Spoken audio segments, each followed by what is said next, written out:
अच्छा, तो ये कहते हैं भी एक एग्जाम के अंदर जो है मीन उस एग्जाम का उसी क्लास का 76 है और स्टैंडर्ड डेविएशन कितना आ रहा है, 4 आ रहा है।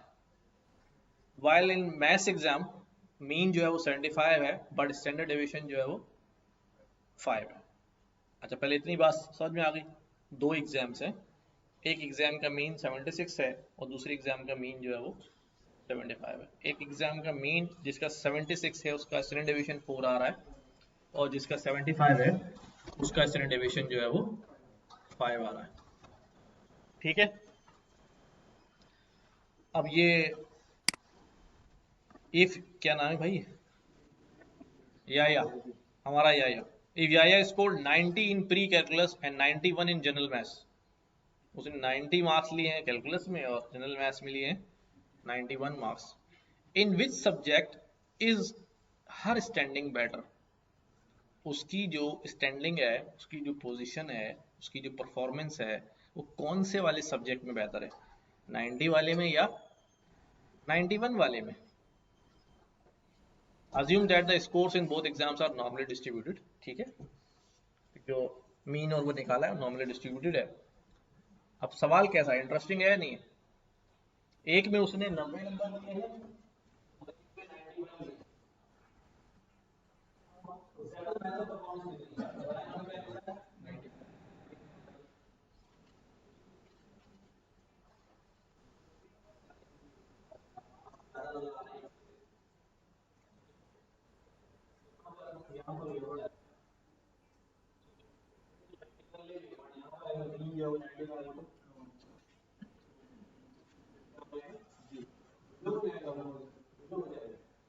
क्या करें अभी। तो देखो क्या किया, दोनों का जी स्कोर निकाला, दोनों का क्या निकाल रहे हैं, स्टैंडर्ड डेविएशन निकाल रहे हैं। सिंपल सी बात है, दोनों का स्टैंडर्ड डेविएशन निकाला।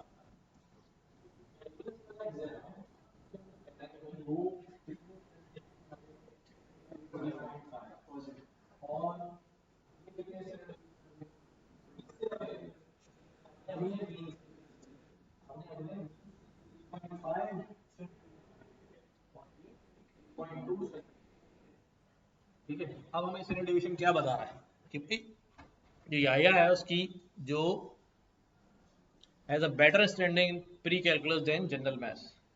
प्री कैलकुलस में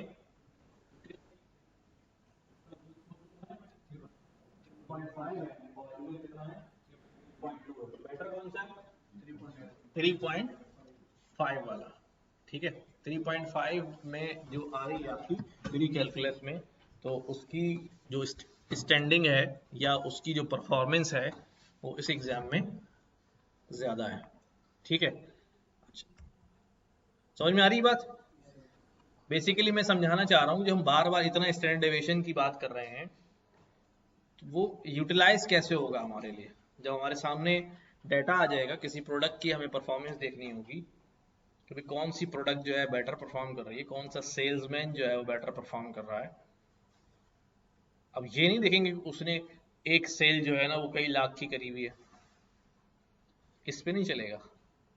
चलेगा किस पे, पूरे डाटा के ऊपर कि भाई एवरेज सेल्स जो है वो कितनी आ रही है और उसका डेविएशन जो है, स्टैंडर्ड डेविएशन जो है वो कितना चल रहा है। ठीक है,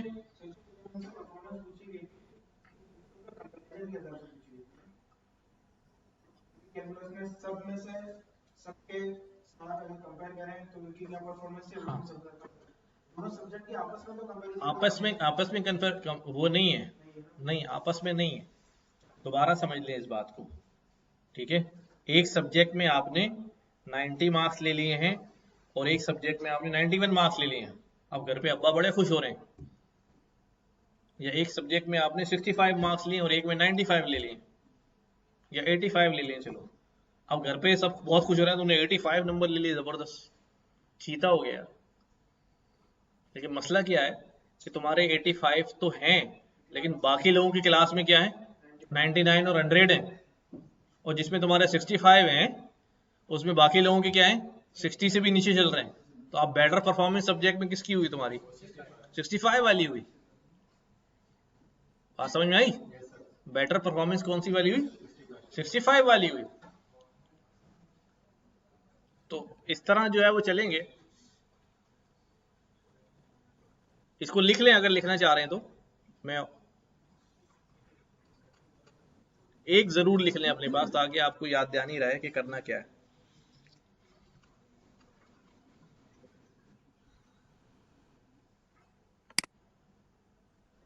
ये भी पता चल जाए कैलकुलेट जो है वो कैसे करनी है। फिर हम अगर उसका जी स्कोर मौजूद है हमारे पास, मीन मौजूद है, स्टैंडर्ड डेविएशन मौजूद है, हम उसकी परफॉर्मेंस स्कोर तक भी जो है वो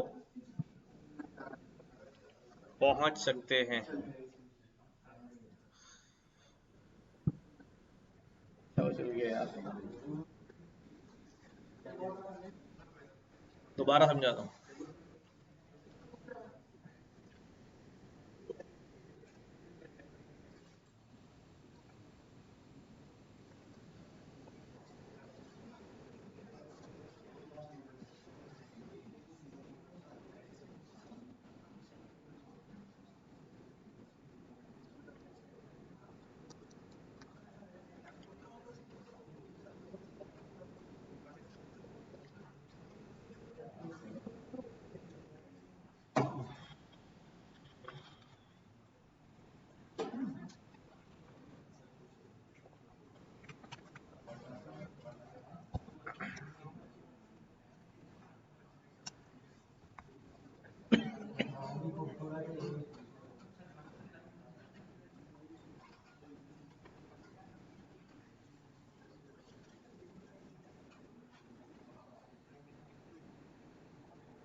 चलो आगे, नहीं लिख रहोगे? अच्छा, दूसरी बात क्या है कि भाई find the raw score of standard score. अब किसी का जो जी स्कोर है वो -1.2 है और पॉपुलेशन नॉर्मली डिस्ट्रीब्यूटेड है, मीन वैल्यू 30 है और डेविएशन जो है वो 4 है। तो मैं उसका एग्जैक्ट स्कोर तक कैसे पहुंचूंगा? उसी फार्मूले को थोड़ा सा क्या करना पड़ेगा, हमें आगे पीछे एडजस्ट करना पड़ेगा। यहाँ पर एक्स निकालना है बेसिकली अब हमें। तो क्या हो जाएगा? जी स्कोर बटा स्टैंडर्ड डेविएशन और प्लस प्लस मीन। तो यूं निकल आएगा जी स्कोर, स्टैंडर्ड डेविएशन और प्लस मीन। तो उससे निकल आएगा उसका 25.2 जो है वो आपके पास एग्जैक्ट स्कोर हो जाएगा। ठीक है,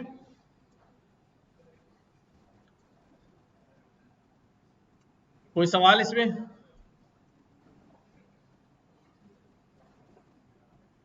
चले आगे। तुम लोग लिख ही नहीं रहे तो मैं क्या करूं?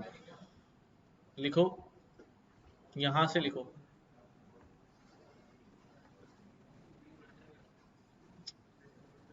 भूल जाते हैं ना यार, लिख लेते हैं तो वो जबान पे रहता है और फिर काम हो जाता है।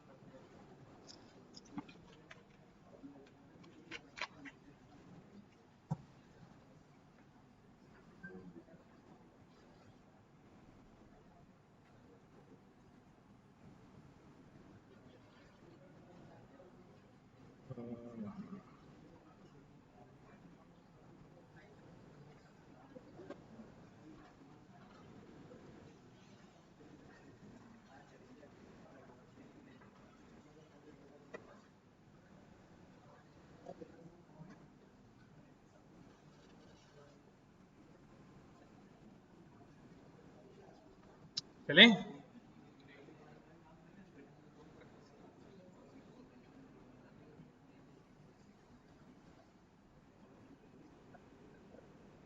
ये लिंक शेयर कर देता हूँ स्लाइड, वो तो मैंने ऐसे रैंडमली गूगल पे सर्च मार के जो है वो देख लिया।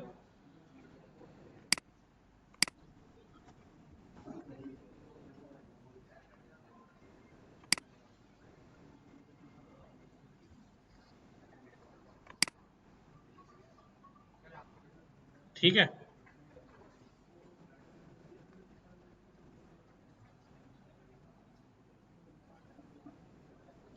अब ये कुछ सवाल या जी स्कोर प्रॉब्लम्स के लिखे हुए हैं।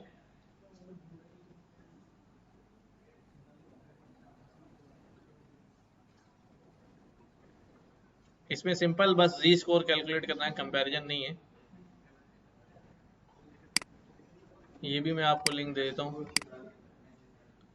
इंशाल्लाह आप सब पढ़ लेंगे।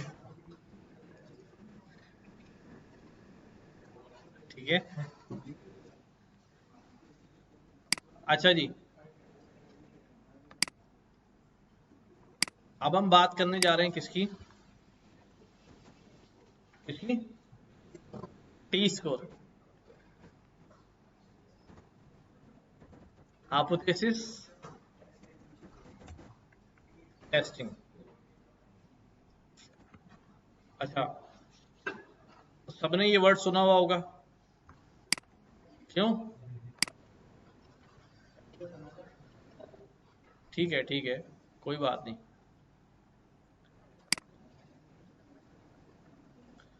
अच्छा भाई, हाइपोथेसिस टेस्टिंग जो है वो क्या चीज़ है, ये हमने शुरू में डिस्कस किया था कि जब हम लॉन्ग रन में मैक्रो लेवल पर भी और माइक्रो लेवल पर भी चीज़ें इम्प्लीमेंट करने की कोशिश कर रहे होते हैं या डिसीजन मेकिंग कर रहे होते हैं, तो हमारे पास हम कुछ बातें अज्यूम कर रहे होते हैं।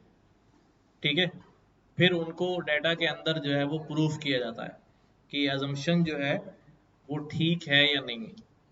अच्छा, जो लोग स्टैट्स नहीं पढ़े हुए हैं या थोड़ी बहुत पढ़ी हुई है या जिन्होंने बिल्कुल नहीं पढ़ी हुई, उनके लिए थोड़ा सा अजीब लग रहा होगा, बट डू इट, चले फॉर द फर्स्ट टाइम ही सही, बट करना तो है।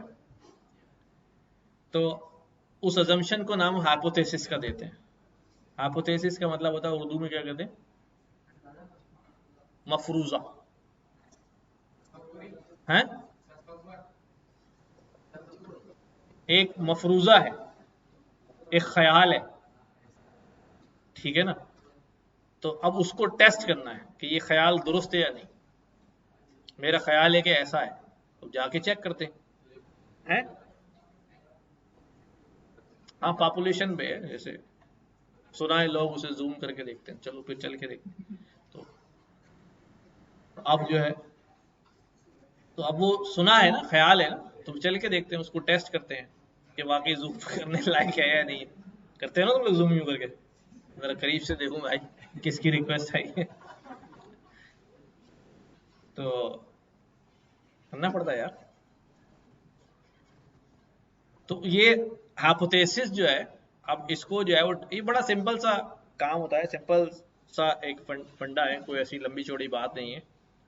ठीक है, तो हम लाइन बाय लाइन देखते हैं, समझते हैं कि भाई sometimes called significance testing, hypothesis testing, या अब आज हमारे पास कुछ नई नई बातें आएंगी जिसमें हमारे पास कॉन्फिडेंस लेवल की बात होगी, कॉन्फिडेंस इंटरवल की बात होगी, सिग्निफिकेंस लेवल की बात होगी, सिग्निफिकेंस वैल्यू की बात होगी, जी स्कोर की बात होगी, टी टेबल की बात होगी, टी वैल्यू की बात होगी, पी स्कोर की बात होगी। अब ये सारे टी पी जी हम करते हैं, जी तो आपको समझ में आ गया क्या चीज़ है। ठीक है, पी वैल्यू जो है वो प्रोबेबिलिटी वैल्यू होती है। और देखते हैं अभी आगे, स्टेप बाय स्टेप चलते हैं, ज़्यादा नहीं। Is an act in statistics whereby an analyst tests an assumption regarding a population parameter. कि एनालिस्ट जो है वो क्या करता है, वो एक assumption को टेस्ट करता है, किसके लिए? पॉपुलेशन पैरामीटर के अंदर।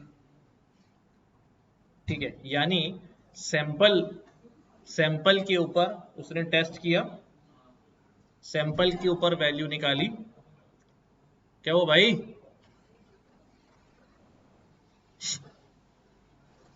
क्या चल रहा है पीछे? ओए हाय, इतनी दूर से आए थे एसी बैठने के लिए, एसी बंद हो गया। आगे वाला चल रहा है, इधर आ जाओ नीचे, आगे वाला चल रहा है।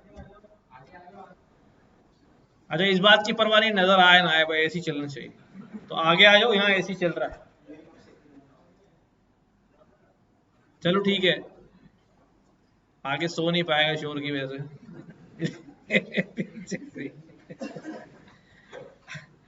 तो सैंपल सैंपल के ऊपर वैल्यू कैलकुलेट की जाती है और फिर पॉपुलेशन के लिए उसे क्या किया जाता है, टेस्ट किया जाता है। ठीक है, लाइक मैंने आपको शुरू में मिसाल दी थी कि भाई हम बड़े आसान से कह देते हैं मीडिया वाले, और कि पाकिस्तान में हर तीसरा बंदा जो है वो डायबिटीज पेशेंट है। ठीक है ना, बट लेकिन कैसे बताओ उनको, क्या पूरे पाकिस्तान के तमाम लोगों के टेस्ट कर लिए डायबिटीज के? हाँ नहीं, उन्होंने सैंपल के ऊपर हर शहर से, हर इलाके से, या अगर बहुत अपर लेवल पर है तो भाई पाकिस्तान के 4 सूबों से जो है ना 100 लोग ले लिए, लेकिन ये इतना अच्छा सैंपल नहीं है, लेकिन चलो फिर भी, और चारों सूबों में से जो है वो क्या हो गया अभी 70% लोग जो है ना क्या निकला है, डायबिटीज पेशेंट निकला। तो कह दिया भाई हर तीसरा बंदा जो है वो क्या है, डायबिटीज पेशेंट है। लेकिन सारे और नीचे जाएंगे, सूबों में आएंगे, शहरों में आएंगे, इलाकों में आएंगे, हर जगह सैंपल लेंगे। अब वो जो सैंपल लिया है, अब ये अजम्पशन जो है वो पूरे डेटा सेट के लिए, पूरी पॉपुलेशन के लिए ट्रू होगी या नहीं होगी? बात समझ रहे हैं? सॉल्व करना मसला नहीं है, कुछ भी नहीं है उसके अंदर, बट इंपॉर्टेंट क्या है कि हमारी अंडरस्टैंडिंग हो रही है नहीं हो रही है, हम क्या चीज, मैंने काफी टाइम लगाया, मैंने इसीलिए स्टैंडर्ड डेविएशन पे जी स्कोर पे, तो मुझे पता है ये ग्रेजुएशन भी स्टैटिस्टिक्स में कर लिया होगा ना, तब भी जो है ना वो हवा में ही चल रहा होता है, तब भी समझ में नहीं आ रहा था भाई, निकाले जा रहे हैं स्टैंडर्ड डेविएशन, हाँ निकाले जा रहे हैं, निकाले जा रहे हैं, लेकिन पता नहीं है कि फिजिकली वही हो क्या आ रहा है, हो क्या आ रहा है, फिजिकली हो क्या आ रहा है, डेटा के साथ हो क्या आ रहा है। तो यहाँ पर भी हमें आज समझना पड़ेगा कि भाई हमारा अंडरस्टैंडिंग बड़ी क्लियर होनी चाहिए, इम्प्लीमेंटेशन तो होती रहेगी। ठीक है, तो क्या थी कि भाई सैंपल पे टेस्ट किया, सैंपल पे जो रिजल्ट आए उस पैरामीटर को क्या कर दिया हमने, पॉपुलेशन के लिए अपना हाइपोथेसिस फॉर्मुलेट किया और उस हाइपोथेसिस को प्रूव करने जो है वो चले गए। दो तरह के हाइपोथेसिस होते हैं हमारे पास, एक ही हाइपोथेसिस में दो चीजें होती हैं, एक को हम कहते हैं कौन सा, नल हाइपोथेसिस और अल्टरनेट, नल और अल्टरनेट, ये दोनों एक दूसरे का अपोजिट होते हैं।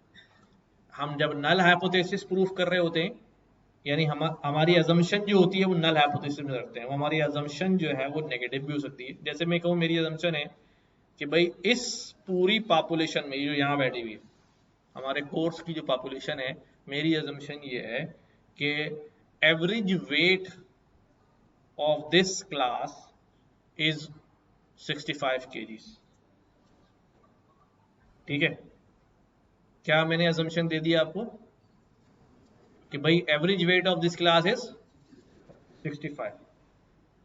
अब मैंने इसको क्या करना है, ये मेरा हाइपोथेसिस हो गया एक। ठीक है, इसका अल्टरनेट क्या होगा, average of this class is not 65। तो हम बेसिकली निगेट को प्रूफ कर रहे होते हैं, और जब निगेशन प्रूफ करते हुए हम फेल हो जाते हैं तो हम कहते हैं भाई तुम्हारी बात क्या है, सही है, उल्टा काम कर रहे होते हैं। ये बात नहीं समझ में आई होगी, दोबारा बोलता हूँ। एक आदमी कह रहा है कि भाई एवरेज एज या एवरेज वेट इस क्लास का कितना है, 65 kg। इसका अपोजिट क्या होगा, नॉट इक्वल टू 65। तो हम क्या साबित करेंगे, नॉट इक्वल टू 65, और हम ये साबित करते हुए क्या हो जाएंगे, फेल हो जाएंगे। तो इसका मतलब 65 है, इसका मतलब क्या है, 65 है। ये इसमें भी बड़ी कंफ्यूजन रहती है यार ये क्या चल रहा है, हम तो हाइपोथेसिस प्रूव करने जा रहे हैं तो साबित कर रहे हैं कि नहीं उल्टा चल रहे हैं। हाँ उल्टा ही चल रहे हैं, ठीक है, अपने स्टेटमेंट के अपोजिट चलते हैं। अगर स्टेटमेंट किसी ने ये दे दिया है कि भाई नल हाइपोथेसिस में ये कह दिया कि एवरेज एज 65 नहीं है, तो हम यहाँ क्या कर रहे होंगे, 65 है साबित कर रहे होंगे, ठीक है। चलते हैं आगे। अच्छा, पैरामीटर क्या चीज होती है, पैरामीटर की डिस्कशन हमने पिछली क्लास में देखी थी। वो पैरामीटर जो स्टडी हो रहा है, जैसे मैंने अभी कहा कि average weight of the class, तो पैरामीटर क्या है चीज इसके अंदर, एवरेज। हम किस पे खेल रहे हैं, एवरेज पे खेल रहे हैं। अगर मैं कहता हूं भाई वेरिएंस इस क्लास का जो है वो इतना है, तो पैरामीटर क्या होगा, वेरिएंस। अगर मैं कहता हूं यार स्टैंडर्ड डेविएशन इस क्लास का जो है वो इतना है, तो क्या होगा पैरामीटर, स्टैंडर्ड डेविएशन होगा, ठीक है। अभी हम बात, शायद मुझे उससे पहले डिस्कस करना चाहिए था, एस्टिमेट और एस्टिमेटर आते हैं। तो the methodology employed by the analyst depends upon the nature of data used and the reason for the analysis.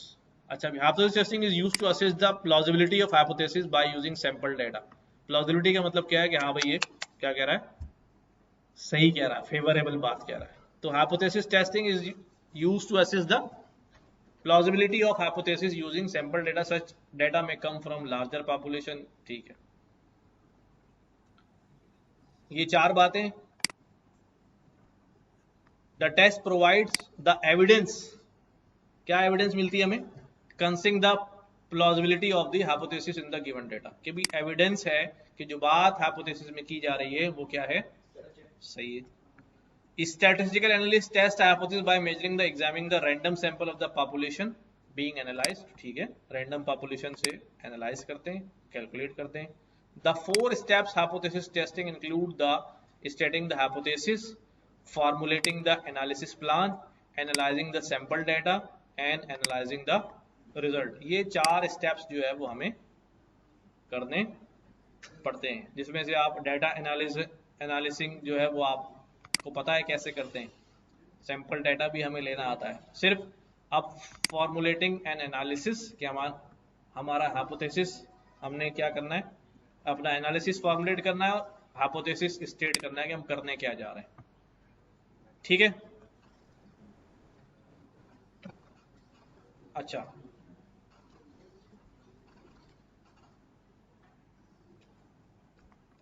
मैं कोई एग्जाम्पल की तरफ आता हूं ताकि उससे बात, जी ठीक है। Example of hypothesis testing, if an individual wants to test that a penny has exactly 50% chance of landing on heads। अच्छा, अब ये प्रोबेबिलिटी, चलो ठीक है, कोशिश करता हूँ इसी में समझाने की। ये वाली भाषा जरा आसान नहीं होती ना, जो प्रोबेबिलिटी वाली होती है, कॉइन वाली और डाइस वाली। if an individual want to test that a penny has exactly 50% chance of landing on heads, हमें ये पता है कि अगर एक फेयर कॉइन हम हवा में उछालें तो हेड और टेल आने की जो चांसेस हैं वो 50% हेड के हैं, 50% टेल के हैं। यानी प्रोबेबिलिटी ऑफ गेटिंग हेड और प्रोबेबिलिटी ऑफ गेटिंग टेल क्या है, 50-50% है, ऐसे ही है। अब कोई टेस्ट करना चाहता है कि वाकई ऐसा है या नहीं, वाकई ऐसा है या नहीं, तो the null hypothesis would be that 50% is correct and alternate hypothesis would be 50% is incorrect। null hypothesis क्या कह रहा है कि हाँ भाई ऐसा होता है, और alternate hypothesis क्या कह रहा है, ऐसा नहीं होता। mathematically the null hypothesis is represented by h not या h o।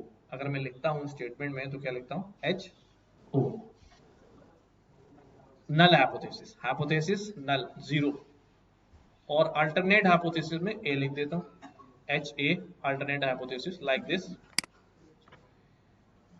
तो P इज इक्वल टू 0.5, ये स्टेटमेंट है कि प्रोबेबिलिटी कितनी होगी, 0.5 होगी किसकी, हेड आने की, हेड आने की प्रोबेबिलिटी कितनी होगी? 55 होगी, right? 0.5. The alternate hypothesis known as the HA is an identical to the null hypothesis except with the equal sign strucking through mean that does not equal to 50%. Parallel होगा but opposite होगा, parallel होगा but opposite होगा। अच्छा, अब क्या किया? A random sample of 100 coin flips is taken and the null hypothesis is tested.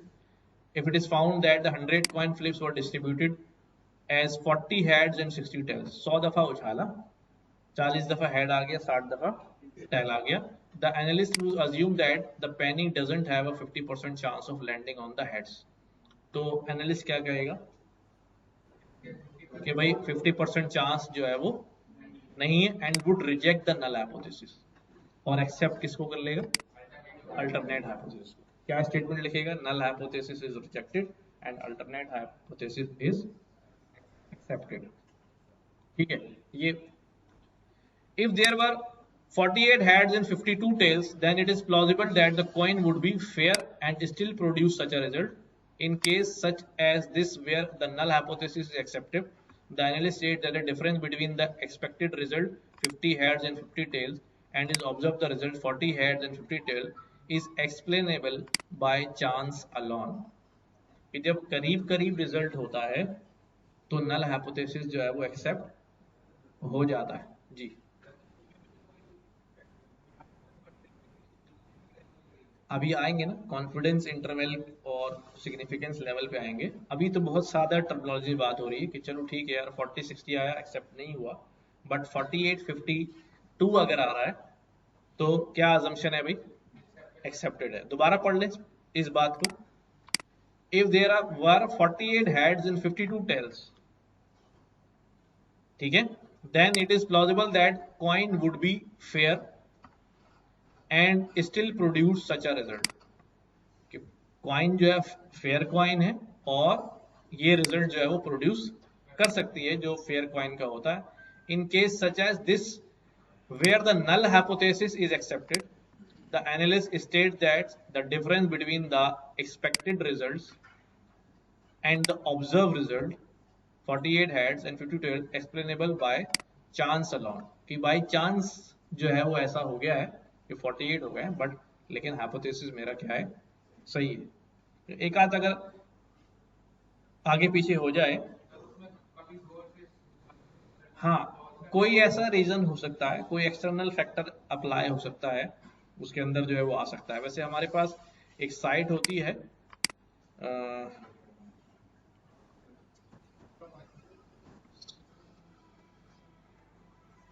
आप ये सारे एक्सपेरिमेंट यहाँ परफॉर्म कर सकते हैं।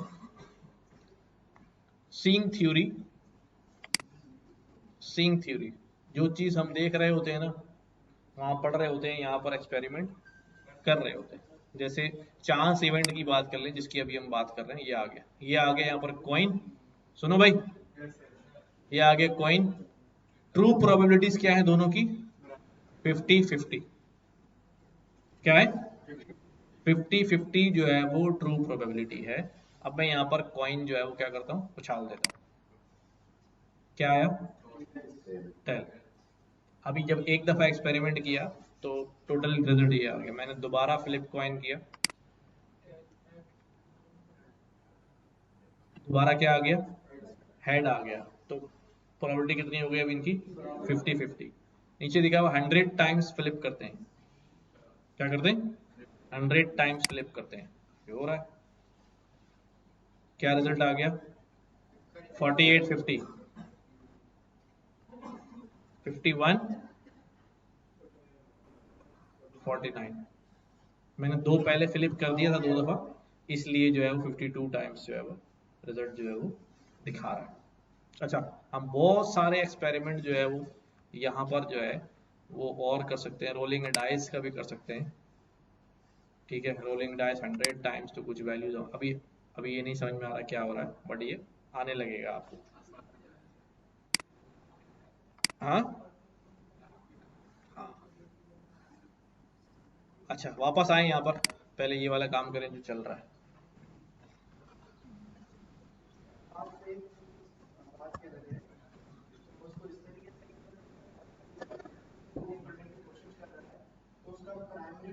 होगा कि वो उस हाइपोथेसिस को हाइपोथेसिस प्रूव करे। हाँ, उसको अल्टरनेट साबित करने की कोशिश करे, कोशिश सबसे अल्टरनेट साबित करना है, वो उसका नल हाइपोथेसिस जो है वो एक्सेप्ट हो जाएगा।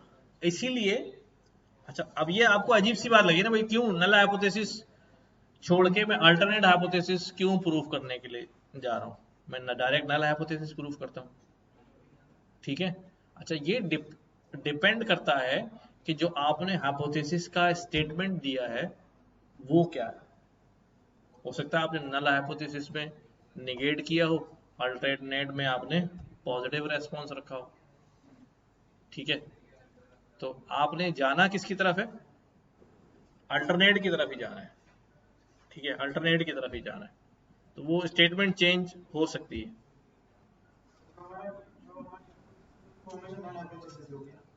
एक्सेप्ट जो है, एक्सेप्ट हमारी, या हम स्टेटमेंट क्या लिखेंगे? स्टेटमेंट में हम ये कहेंगे null hypothesis is accepted. Proof किसको किया? अल्टरनेट को। और स्टेटमेंट में क्या लिखेंगे? नल हाइपोथेसिस एक्सेप्टेड और रिजेक्टेड। अभी मैं आपको कोड में भी दिखाता हूँ, एक दो कोड मेरे पास पड़े होंगे जिसमें हमने रियल में जो है उसको काम किया हुआ है। पहले ये जरा थोड़े से कीवर्ड समझ लेते हैं। When did hypothesis testing begin? ठीक है, छोड़ दो। What are the benefits of hypothesis testing? Helps assess the accuracy of the new idea और theories by testing them against data. कोई नई थ्योरी, कोई नया आइडिया जो है वो पॉपुलेशन से मुतालिक आ रहा है। अब जैसे फॉर एग्जांपल कहते हैं कि भाई वो एक अजम्पशन ये है कि पाकिस्तान की आबादी 2030 में इतनी होगी, ठीक है, इतनी होगी। तो या पाकिस्तान में किसी पर्टिकुलर डिजीज के पेशेंट्स जो हैं वो 2030 तक जो है वो इतने होंगे।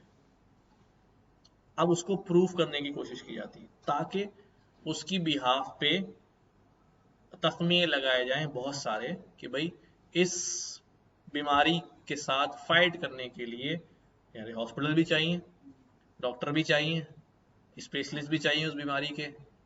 तो अब इस पर स्टेप्स लिए जाए। वैसे हमारे यहाँ तो कुछ भी नहीं होता, लेकिन दुनिया भर में क्या होता है, उस पर स्टेप्स लिए जाते हैं कि भाई ये प्रिवेलिंग डिजीज है, ठीक है, तो 2030 तक इसके पेशेंट इतने बढ़ जाएंगे। तो अब वो अपने डॉक्टर्स को मोटिवेट करते हैं, उन्हें स्कॉलरशिप्स देते हैं कि भाई वो सीखें, उस तरफ आएँ, ज़्यादा उनको इंसेंटिव देते हैं ताकि वो उस चीज़ की ट्रेनिंग हासिल करें। उनको मोटिवेट किया जाता है, ठीक है, कि वो उस चीज़ की ट्रेनिंग हासिल करें ताकि हमारे रिसोर्स जो है वो रेडी हो सके। अब वो क्यों लगाएंगे आगे, अगले 5 साल या 10 साल का क्यों, कैसे सोचेंगे? वो इन्हीं बेसिस पे सोचते हैं कि वट एवर डाटा अवेलेबल, ठीक है, उससे वो सारे जो है ना स्टैटिस्टिक्स अप्लाई करके और फिर वो डिसीजन मेकिंग होती है। अब हमारे यहाँ क्या होती है, कराची की आबादी जो है ना वो पता नहीं कितनी करोड़ हो गई है, बट मरदमशुमारी में वो आधी होते जा रही, कम होते जा रहे हैं। जब कम होते जा रहे हैं तो अब जो पानी की डिस्ट्रीब्यूशन है शहर को उसी हिसाब से होगी, अस्पताल जो बनेंगे उसी हिसाब से बनेंगे, डॉक्टर्स चाहिए होंगे उसी हिसाब से, स्कूल चाहिए उसी हिसाब से। एक्चुअल में तो वो डबल टिबल है भाई, उन्हें बंदे कम गिन के क्या फायदा होता है, क्योंकि रिसोर्सेस कम देने पड़ेंगे। अलमिया हमारे यहाँ ये है कि सारे रूलिंग पार्टी जो है उसका स्टैक जो है वो शहर में है ही नहीं, इसलिए दबाव बर्बाद है। वो कहते हैं हमारा तो वोटर ही नहीं है, बाढ़ में जाए, हमें क्या करना है, जिसको वोट दिया वो देखे। झुको के ऐसा नहीं होना चाहिए। अगर आप रूलिंग में आ गए हैं तो आप पूरे मुल्क के सरबराह हैं, पूरे सूबे के सरबराह हैं, ठीक है। अब आप बायस होके जो है वो डिसीजन मेकिंग नहीं करें, लेकिन क्या है, वही बात है कि आप आबादी जो है वो कम से कम दिखाए ताकि रिसोर्स एलोकेशन भी कम हो, बजट एलोकेशन भी जो है वो एजुकेशन में, हेल्थ में, इसमें उसमें सब में जो है उसी उसी हिसाब से एलोकेशन होगी। तो ये सारे डिसीजन हो रहे होते हैं, ठीक है। तो फंड लेने के लिए तो हो रहे होते हैं, इम्प्लीमेंटेशन में हो या नहीं हो। बट दुनिया भर में जो काम चलता है वो जाहिर है वो इन्हीं बेसिस पे चलता है। पूरे पूरे डिपार्टमेंट्स होते हैं जो ये सारे काम कर रहे हैं। भाई स्टैटिस्टिक्स वाले बंदे करते क्या है, वो कोई चीज़ बना तो रहे नहीं है, वो किस काम आ रहे हैं? तो वो सारा चक्कर जो है वो यही सारी चीज़ें जो है परफॉर्म कर रहे होते हैं। ये देखो एक आराम से सोया हुआ है, ठीक है ठीक है, सो हाँ यार,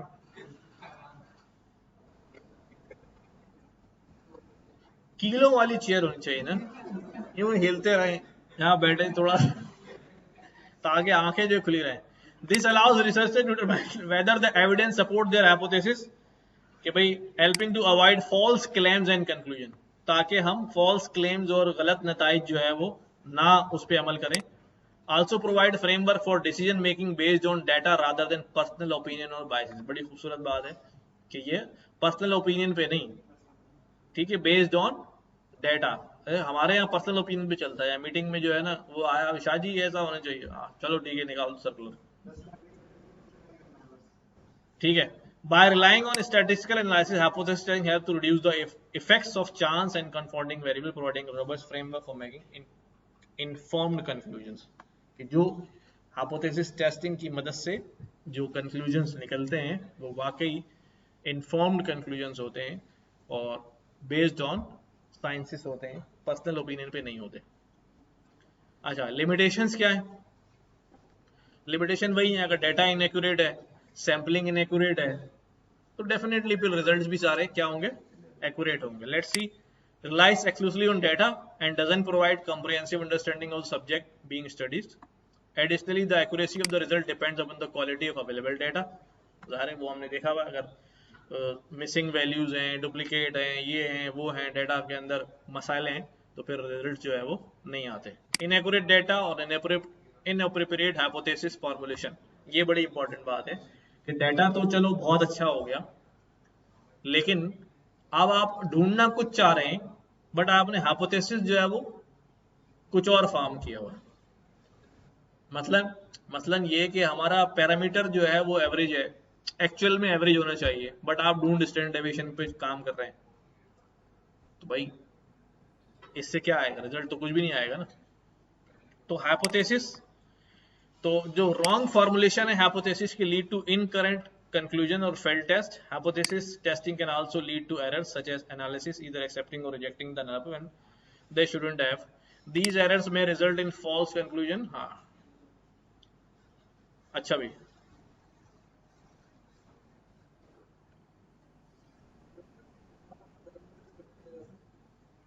हाँ assumption right होनी चाहिए ना, assumption जो है वो right होनी चाहिए. अच्छा, ये बात समझ में आ गई कि व्हाट इज हाइपोथेसिस टेस्टिंग और हम जो है वो क्यों हाइपोथेसिस टेस्टिंग जो है वो कर रहे होते हैं और निकाल रहे होते हैं. मैं थोड़ा सा मेहनत करके आपको एक चीज़ दिखा देता हूँ, फिर हमने तो कोड पे करनी है.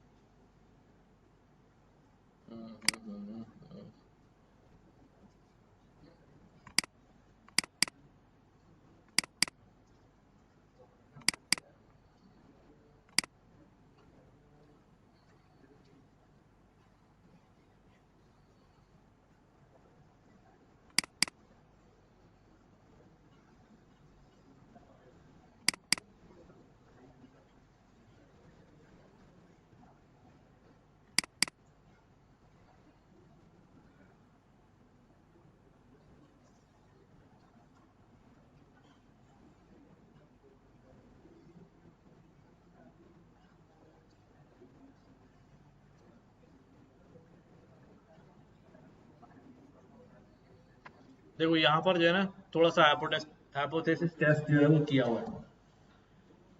ये हमारे पास एक डेटा सेट है, समझना भी थोड़ा सा, इसी पे चला दूं ना, कोड पे कोई मसला तो नहीं है. हमारे पास एक डेटा सेट है एयर पैसेंजर्स का. ये एक सिंपल सा डेटा सेट होता है जिसमें, और सुन लो भाई, क्या भाई, ये जब हम टाइम सीरीज एनालिसिस करेंगे तो वहां पर आएगा. ये टाइम सीरीज एनालिसिस क्या होता है कि जिसमें डेटा टाइम डिपेंडेंट होता है और उसके अंदर हम प्रेडिक्शन निकाल रहे होते हैं. तो भाई स्टॉक प्राइस इस डेट को क्या होगा, कम होगा, ज़्यादा होगा, इन्वेंट्री कोई आइटम सेल हो रहा है तो भाई एक हफ्ते बाद जो है ना कितनी इन्वेंट्री चाहिए होगी इसकी, ये प्रेडिक्शंस हो रही होती हैं. क्या प्रीवियस डेटा की बेस पे कि अगली किसी डेट के ऊपर जो है वो कितना क्या रिक्वायरमेंट होगी इन केस ऑफ इन्वेंट्री। या जैसे ये है कि भाई 1949 जनवरी में 112 पैसेंजर्स ने ट्रेवल किया, फरवरी में 118 ने किया। अब इसकी बेस पे अगर मैं प्रेडिक्ट करूं कि अगले महीने कितने पैसेंजर्स हमारे पास ट्रेवल करेंगे, ठीक है, तो टाइम बेस्ड डेटा जो होता है जिसमें टाइम स्टैम्प मैटर करता है तो वो टाइम सीरीज एनालिसिस कहलाता है। अच्छा हाँ, पेट्रोल प्राइस भी प्रेडिक्ट कर सकते हैं। नहीं, ज्यादातर लोगों को इंटरेस्ट होता है स्टॉक प्राइस के अंदर, कौन सा खरीद लूं कौन सा गिरेगा। वो जो आप ग्राफ्स देख रहे होते हैं सारे बढ़ते गिरते हुए, वो सारे यही वाले ग्राफ होते हैं, प्रेडिक्शन जो है यही वाली चल रही होती है। जैसे अब हमारे पास ये डेटा, चलो हम पहले काम की बात कर लेते हैं। हमारे पास ये डेटा है, मुझे डेटा के ऊपर टाइम सीरीज एनालिसिस या प्रेडिक्शन करने के लिए क्या करना पड़ता है, डेटा जो है वो स्टेशनरी होना चाहिए, डेटा स्टेशनरी होना चाहिए। स्टेशनरी डेटा ये होता है, जैसे मैं फॉर एग्जांपल थोड़ा एक्सप्लेन करूंगा ताकि बात समझ में आ जाए। जैसे ये डेटा है, ये डेटा क्या बता रहा है कि ग्रेजुअली हर साल पैसेंजर्स क्या हो रहे हैं, इंक्रीज होते जा रहे हैं, साल भी बढ़ते जा रहे हैं, पैसेंजर्स भी क्या होते जा रहे हैं, इंक्रीज होते जा रहे हैं। ठीक है, ये बहुत ही आइडियल सिचुएशन है।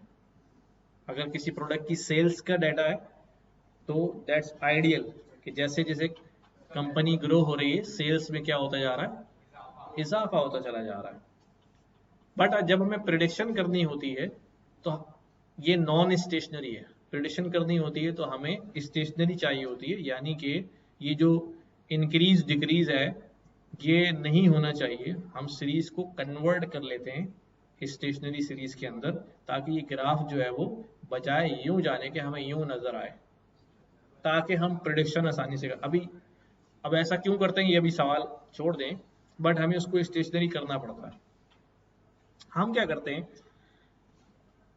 स्टेशनरी, अब पहले तो मैं इसी डेटा को चेक कर लूं कि ये डेटा जो है वो स्टेशनरी डेटा है या नहीं। वैसे तो मुझे ग्राफ देख के पता चल गया कि नहीं है, ठीक है, लेकिन वैसे ही अगर मेरे पास मेरे डेटा सेट के अंदर कोई कॉलम है जिसपे मुझे काम करना है और उस कॉलम पे प्रेडिक्शन निकालनी है, तो मैं क्या करूंगा, उस कॉलम को लेकर पहले चेक करूंगा कि आया ये कॉलम स्टेशनरी है या नहीं है, या मुझे इसको फर्दर स्टेशनरी जो है कॉलम बनाना पड़ेगा। ठीक है, उसके लिए क्या करते हैं, एक टेस्ट कहलाता है जिसे हम क्या कहते हैं, डिकी फुलर टेस्ट।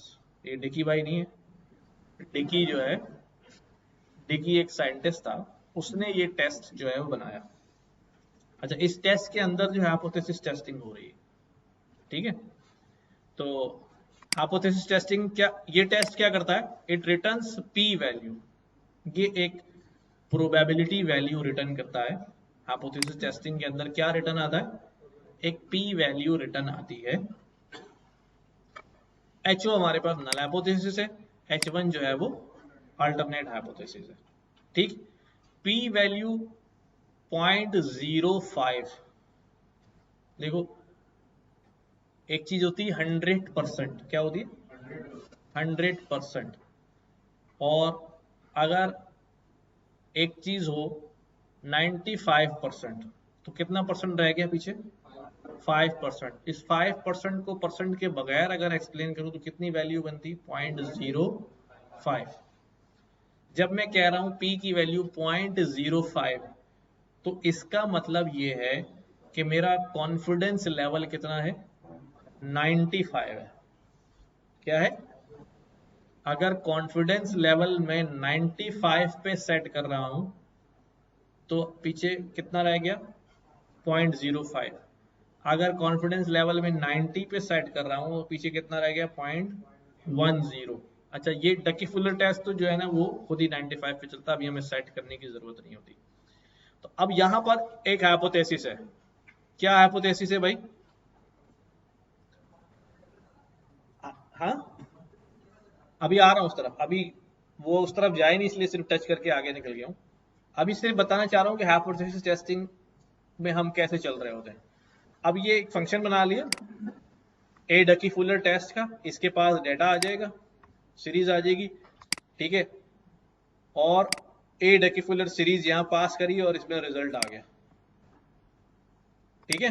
इसने जब हमने इसको एडी फ्यूलर के फंक्शन में पास किया ना, तो ये गया बैकएंड पे सीरीज को लेकर और कुछ कैलकुलेशन कर के उसने फंक्शन ने कुछ वैल्यू रिटर्न कर दी जो कहां पर आ रही है, फंक्शन के अंदर एक और फंक्शन कॉल हो गया।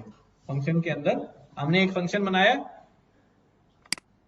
एडीएफ टेस्ट, और यहां भी बनाते हम डायरेक्ट अपनी सीरीज को यहां भेज देते और रिजल्ट के अंदर डेटा रिटर्न होकर आ जाता। अब उस रिजल्ट में से हम चीजें निकाल रहे हैं एडीएफ स्टैटिस्टिक्स और उसकी पी वैल्यू।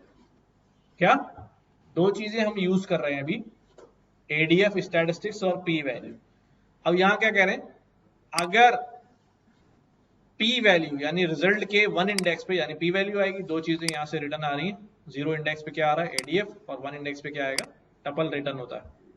अगर पी वैल्यू जो है वो लेस देन इक्वल टू 0.05 है, क्या पी की वैल्यू, इस जुमले को आप अभी सिर्फ याद कर ले, अभी मुझे पता भी नहीं है यार पी वैल्यू होती क्या है, बट ठीक है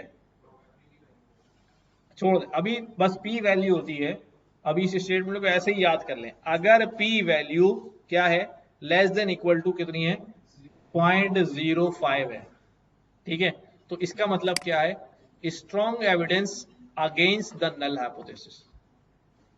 क्या नल हाइपोथेसिस के अगेंस्ट क्या है, स्ट्रॉन्ग एविडेंस है, यानी नल हाइपोथेसिस स्ट्रांगली क्या हो रहा है रिजेक्ट हो रहा है, और फिर एक्सेप्ट कौन सा हो रहा होगा, अल्टरनेट एक्सेप्ट हो रहा होगा। तो यहां पर क्या बोलेंगे भाई नल। अगर ये पी वैल्यू 0.05 से बड़ी हो जाए, क्या हो जाए, जब भी हाइपोथेसिस टेस्ट कर रहे होंगे यही देख रहे होंगे पी की वैल्यू, कि पी का जो स्कोर है अगर वो 0.05 से ग्रेटर है तो हम नल हाइपोथेसिस को एक्सेप्ट कर लेंगे और अल्टरनेट हाइपोथेसिस को रिजेक्ट कर देंगे।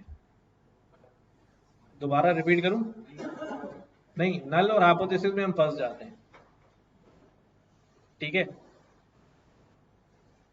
अच्छा, जब मैं कंफ्यूजन कहां पे होती है, मैं खुद इस ट्रैप में कहां फंस जाता हूं कभी कभी काम करते करते, जब हम कह रहे हैं कि अल्टरनेट हाइपोथेसिस नल हाइपोथेसिस का क्या होता है रिजेक्शन होती, लेकिन मैंने कहा गौर करना है कि हमारा हाइपोथेसिस है क्या।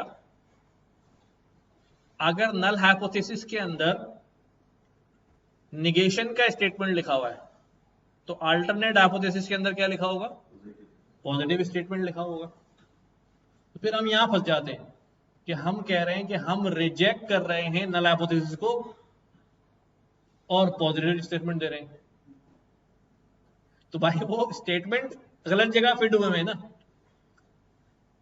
नहीं समझे बात। देखो नल हाइपोथेसिस में ये लिखा हुआ है कि भाई इस क्लास की एवरेज एज 30 साल नहीं है। अल्टरनेट हाइपोथेसिस में क्या लिखा हुआ है, इस क्लास की एवरेज एज 30 साल है। अब P का स्कोर आ गया 0.05 से क्या कम आ गया या बराबर आ गया, तो अब मैं क्या कहूंगा,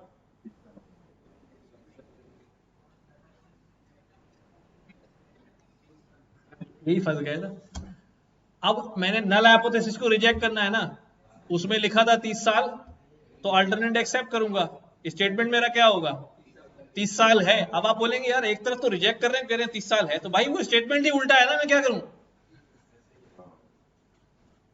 वो स्टेटमेंट ही उल्टा है, हम क्या करें, निगेशन में एक्सेप्ट हो रहा है। तो ये कंफ्यूजन आ जाती है कभी कभी। मेरी बात समझ में आई, क्लियर हुई, नहीं हुई बात। अच्छा देखो मैं फिर रिपीट करता हूं,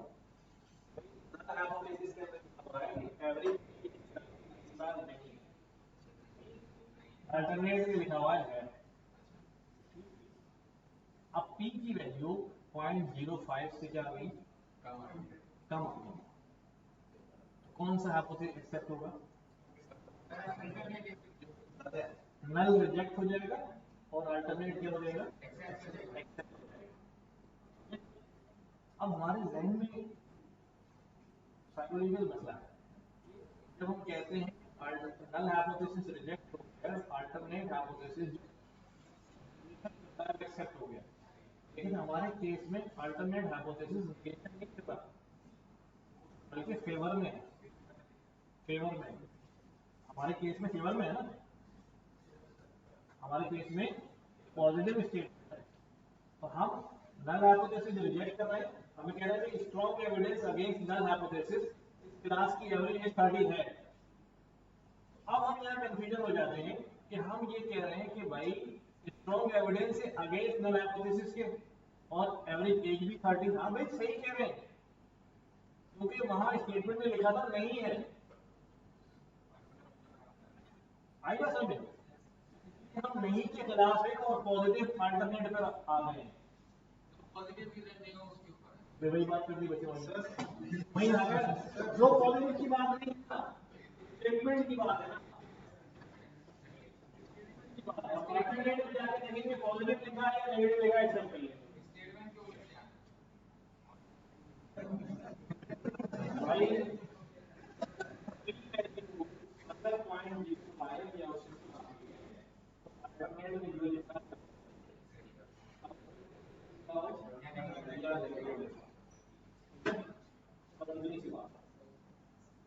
करने बैठते हैं तो ये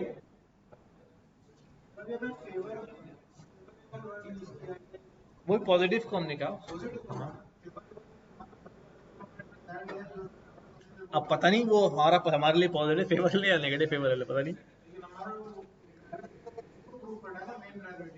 तो अब जब इसको हाँ नहीं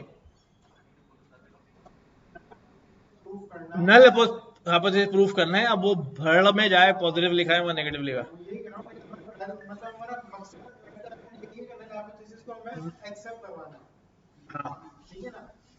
अब उसमें बात नेगेटिव लिखी हो या पॉजिटिव लिखी हो, उसकी तरफ जाना है। तो if P value is greater than equal to this, null hypothesis true है, और नल हाइपोथेसिस ट्रू है तो सीरीज जो है वो नॉन स्टेशनरी है इन दैट केस। एल्स अगर फेल हो जाता है तो सीरीज जो है वो स्टेशनरी है। तो यहां पर इस तरह निकाला, एडीएफ स्टैटिस्टिक्स की वैल्यू आई और पी वैल्यू उसकी कितनी आ गई? 0.999। तो अब देखना स्टेटमेंट में, देखना कैसी गड़बड़ होगी। 0.99 आ गई है, 0.99 आ गई तो क्या मतलब, क्या क्या चलेगा? 0.99 आ गई है, समझना भाई।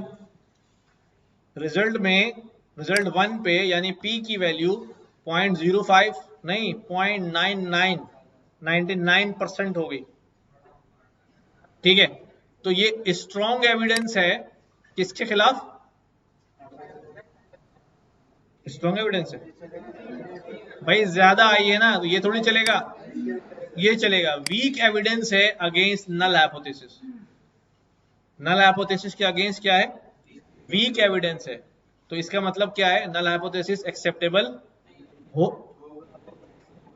अगेंस्ट में सबूत क्या है?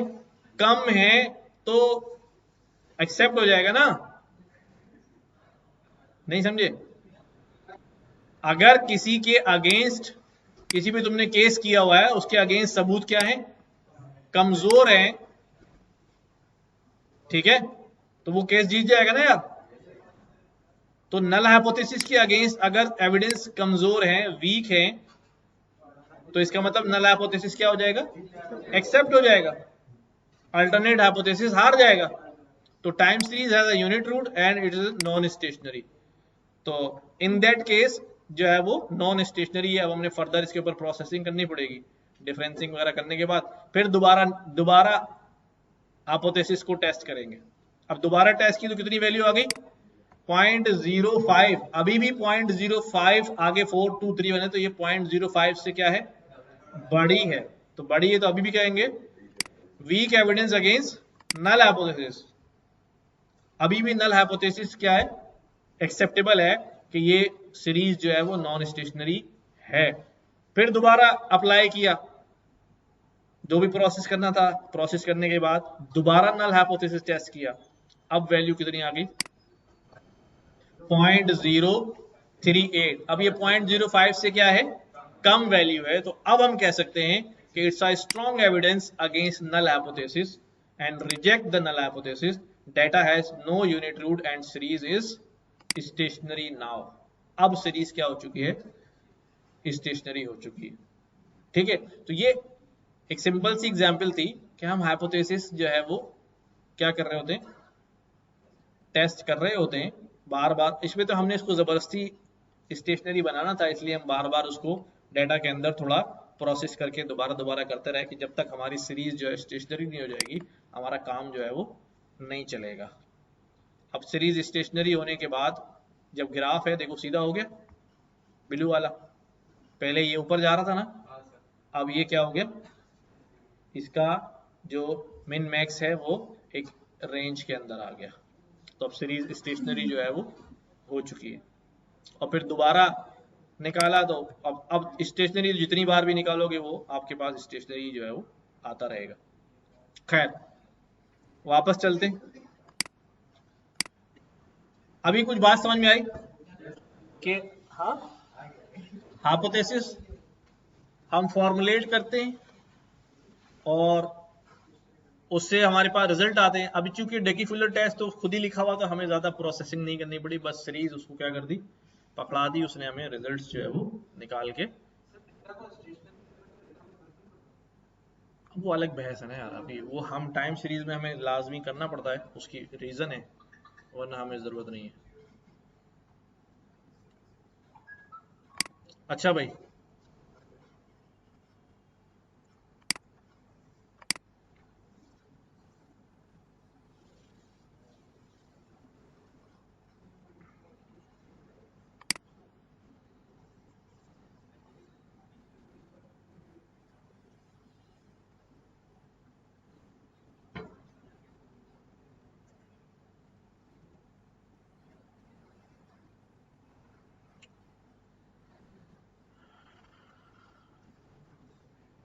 ठीक है।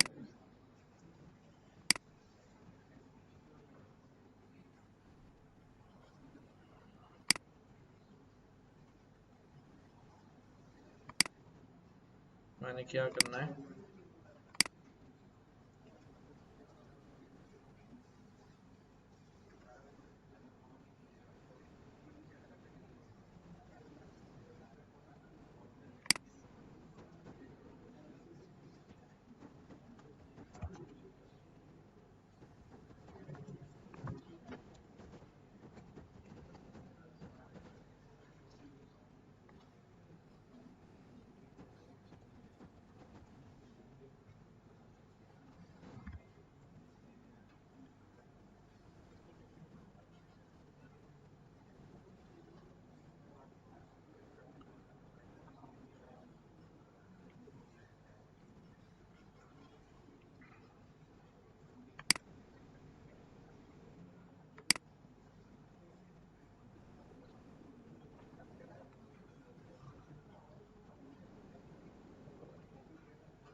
यार वो किसमें था?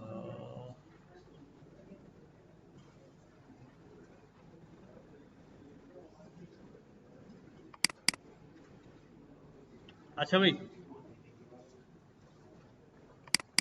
कुछ चीजें और देख लें।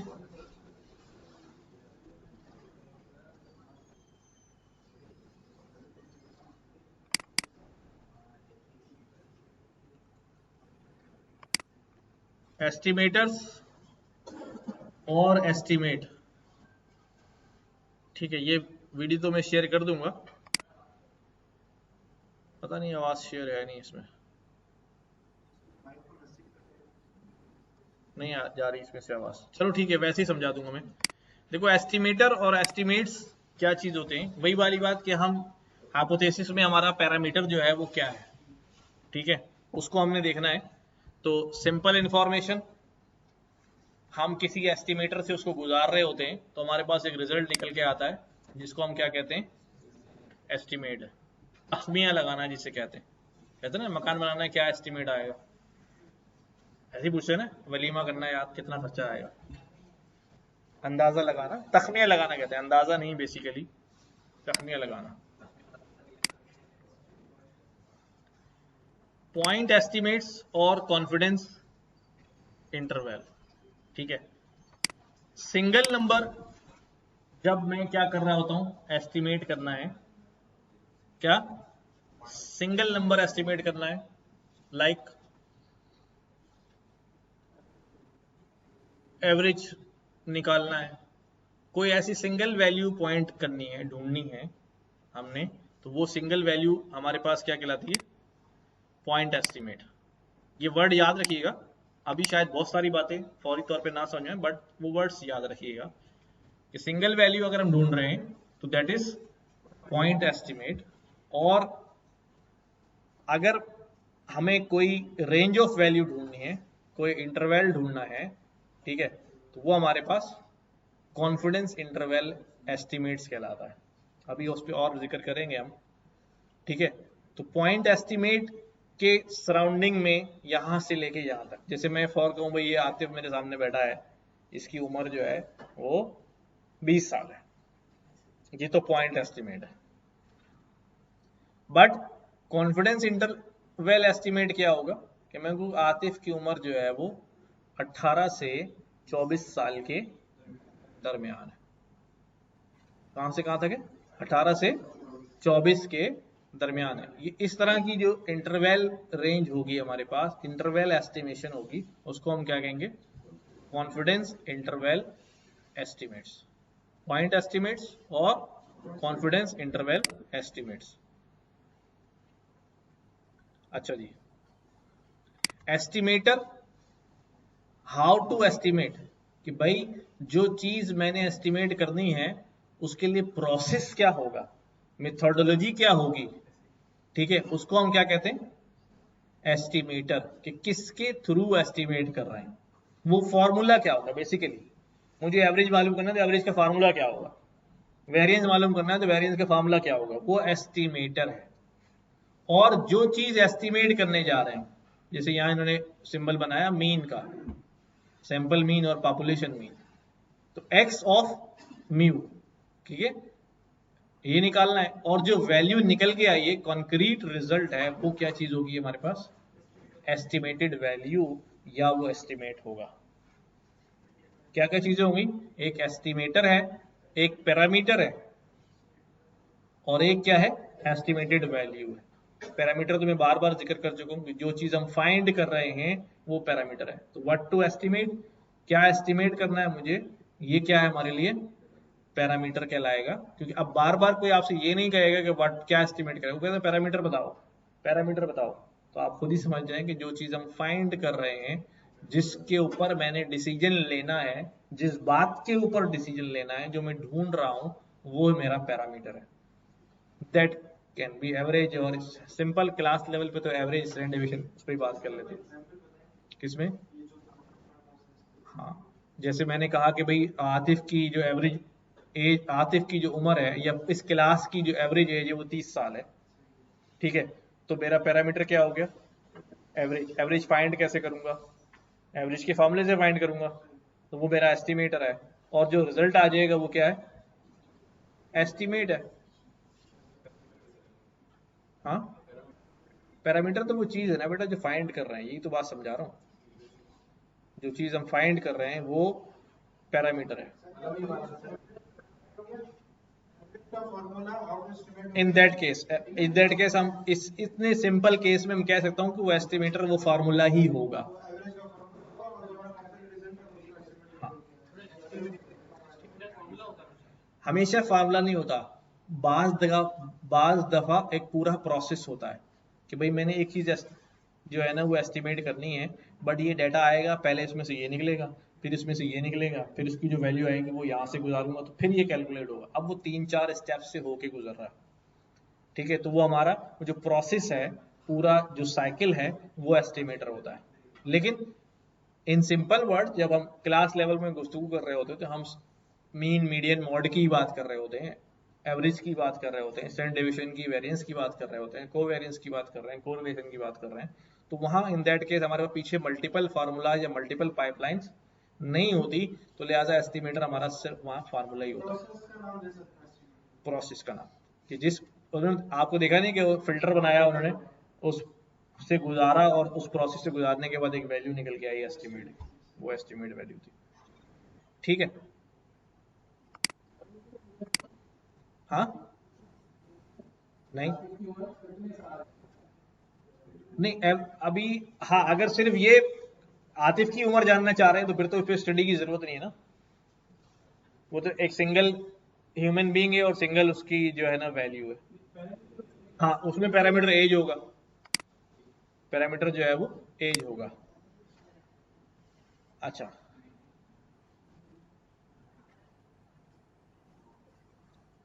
बायस और एफिशिएंसी, बायस का वर्ड सुना भाई? हाँ भाई,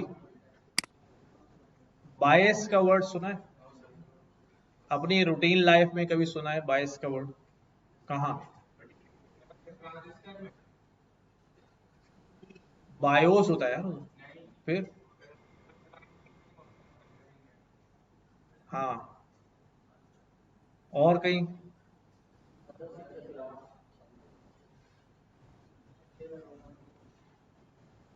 बायस क्या चीज होती है?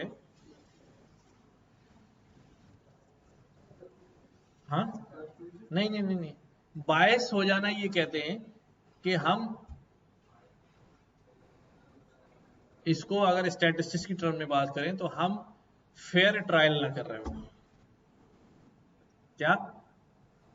फेयर ट्रायल ना कर रहे हो। जैसे फॉर एग्जाम्पल एक कॉइन हम उछाल रहे हैं, अभी मैं आता हूं आसान एग्जाम्पल की तरफ भी। एक कॉइन हम उछाल रहे हैं, एक तरफ हेड है और एक तरफ टेल है। मैंने हेड की तरफ का साइड जो है ना किसी तरह भारी कर दिया। क्या कर दिया? भारी कर दिया है। तो अब जब मैं कॉइन उछालूंगा तो लामोहला क्या आने के चांसेस है? टेल आने के ज्यादा चांसेस है। तो इसका मतलब ये कॉइन फेयर नहीं हुआ, बल्कि ये टेल की तरफ क्या हो चुका है? बाइस्ड है।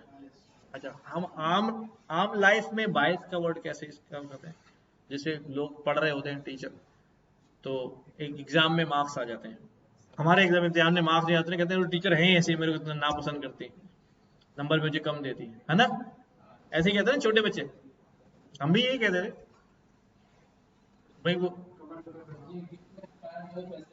हाँ, गेम में अंपायर जो है बायस है, एक के फेवर में डिसीजन दे रहा है, ठीक है ना।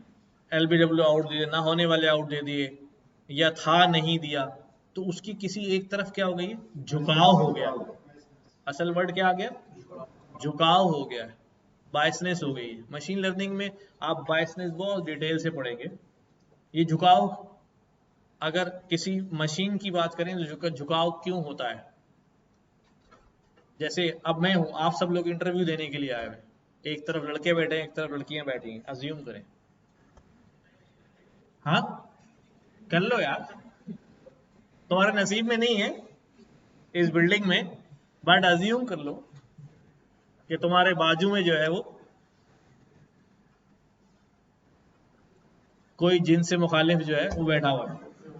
क्या करें यार, ऐसे वर्ड यूज करने पड़े, ठीक है। अब मसला ये कि मैं इंटरव्यू कर रहा हूं, मैंने एक खातून को बुलाया इंटरव्यू के लिए, और इसको कहते हैं बायसनेस। इन्होंने क्यों कहा कि सिलेक्ट हो जाए? फेयर ट्रायल तो ये था कि भाई लड़कों के पास भी चांस है सिलेक्ट होने के, लड़कियों के पास भी चांस है, बट ये पहले से ही बायस है, ये पहले से ही बायस है। अच्छा, मैं हूं बड़ा सिंपल मशीन लर्निंग मॉडल जो मैं इंटरव्यू कर रहा हूं। अब सीन ये हुआ कि मेरे पास एक खातून आई, उसने इतना बुरा इंटरव्यू दिया मैंने उसे जाहिर फेल मार्क कर दिया। फिर बाद में एक लड़का आ गया, उसने अच्छा इंटरव्यू दिया, मैंने पास कर दिया। फिर एक खातून आ गई, फेल हो गई। फिर एक खातून आ गई, फेल हो गई। फिर एक खातून, सारी खातून फेल हुए जा रही हैं। अच्छा, लड़के जो है वो पास हुए जा रहे हैं। ठीक है। अच्छा, अब मसला क्या हुआ, अब मैं ऐसे ही बैठा हुआ हूं और दरवाजा खुला और एक खातून आ रही है टक टक टक टक करती हुई। अब मैं क्या सोच रहा हूँ, क्या सोचूंगा मैं? हाँ, मॉडल है तो मैं दो ही चीजें सोचूंगा, पास या फेल, और कुछ नहीं सोचूंगा यार। तो अब बताओ मैं क्या सोचूंगा? फेल। क्यों? क्योंकि मैं बायस हो चुका हूं। एक ही तरह की एग्जाम्पल देख देख कर मैं क्या हो चुका हूं, एक तरफ मेरा झुकाव क्या हो चुका है, दिमाग जो है वो क्या हो गया, बन गया है। जैसे अगर आपको याद हो, हाँ, जैसे अभी आपको याद हो, अच्छी सी मिसाल देता हूं कि जब हम इंटर का एग्जाम देते थे ना, तो कहते थे यार कॉलेज अच्छा होना चाहिए, पेपर खराब भी हो तो नंबर अच्छे आ जाते हैं। अभी क्यों? एग्जामिनर के पास कुछ भी ऐसा नहीं जाता जिससे आपका रोल नंबर या कॉलेज का नाम आए। जो अच्छे कॉलेज होते हैं ना, वहां की जो कॉपीज आ रही थी, मेरे पास एक बंच आया, ठीक है, वो एक अच्छे कॉलेज का बंच है, मैं उसे चेक कर रहा हूँ। ज्यादातर लोगों ने अच्छा काम किया, अच्छी राइटिंग में अच्छा काम किया, वो नंबर जो है ना वो 80 90 नंबर चले जा रहे हैं। उसमें एक ऐसा भी आ गया हमारे जैसा जिसने खराब काम किया हुआ है। लेकिन अब क्या है, अब एक माइंड बन गया कि नहीं यार अच्छे हैं, तो मार्क्स अभी जो है वो क्या दिए जाते हैं, खुल के दिए जाते हैं, खुल के दिए जाते हैं। फेल होने वाला भी जो है वो पास हो जाता है, ड्यू टू दिस बायसनेस। ये होता है।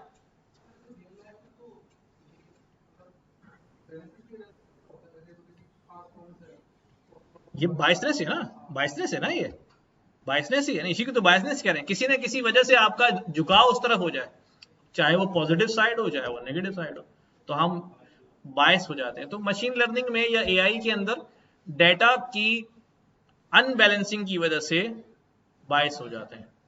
ठीक है, मैंने एक मॉडल बनाना है जो जैसे ही दरवाजा खुलेगा सामने से आने वाले का जेंडर मुझे बताएगा कि हाँ भाई ये कोई खातून आ रही है, कोई मर्द आ रहा है। एक ऐसी मॉडल बनाना है। अब क्या किया मैंने, 10,000 लोगों का डाटा लिया, उसमें से 8,000 जो है वो क्या है, मर्द है, और 2,000 खवातीन है। अब ज्यादा सैंपल मेरा मॉडल जो है वो कौन से देखेगा?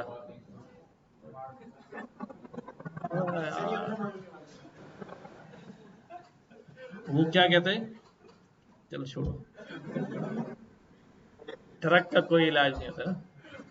अब क्या है, क्योंकि ज्यादा ये क्लासेस अनबैलेंस है ना, ज्यादा डेटा जो है वो किससे है, पर्टेन करता है, मेल से बिलोंग करता है, और वो मेल ही ज्यादा प्रिडिक्ट कर रहा है, ज्यादा मेल ही प्रिडिक्ट कर रहा है। तो जैसे ही दरवाजा खुलेगा तो वो बगैर डेटा देखे ही उसका मॉडल का जो बायसनेस है वो किस तरफ होगी, टूवर्ड्स मेल होगी। ठीक है, ये बड़ी साइंस है जो हम इंशाल्लाह वहां पढ़ेंगे, और बायसनेस रिमूव कैसे होती है, ये खत्म कैसे की जाती है, क्लास बैलेंसिंग कैसे की जाती है, ये इंशाल्लाह हम एआई वाले सेक्शन में पढ़ेंगे इसको। तो लेट्स सी, आगे बढ़ते हैं। हाँ,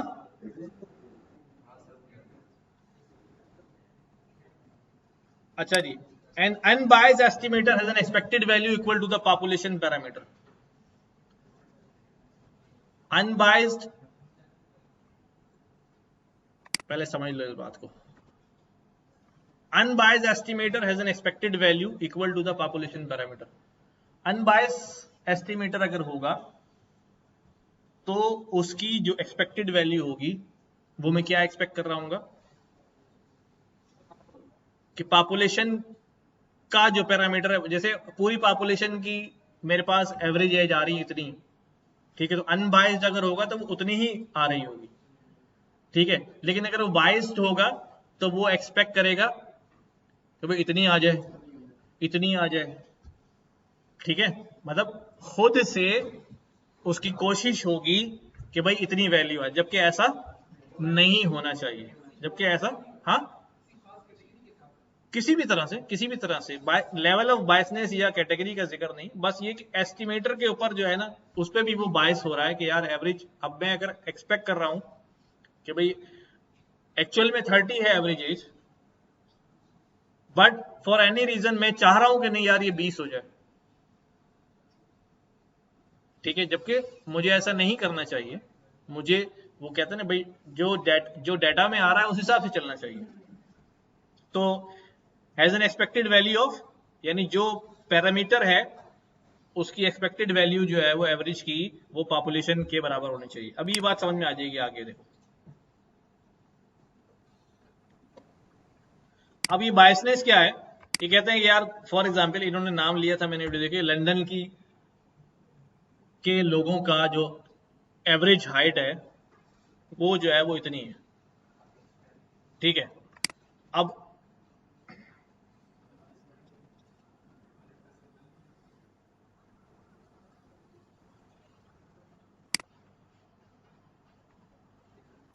क्या कह रहे हैं भाई, एक्चुअल में क्या होगा, एक्चुअल में जो आपकी एक्सपेक्टेड वैल्यू है उससे +1 या -1 वैल्यू जो है वो एस्टिमेट में आ सकती है, ऐसे ही है ना, ठीक है। और अगर ऐसा हो रहा है तो वो एफिशिएंट है। मैं ये शेयर कर दूंगा तो इसको सुन लेना क्या बोल रहा है।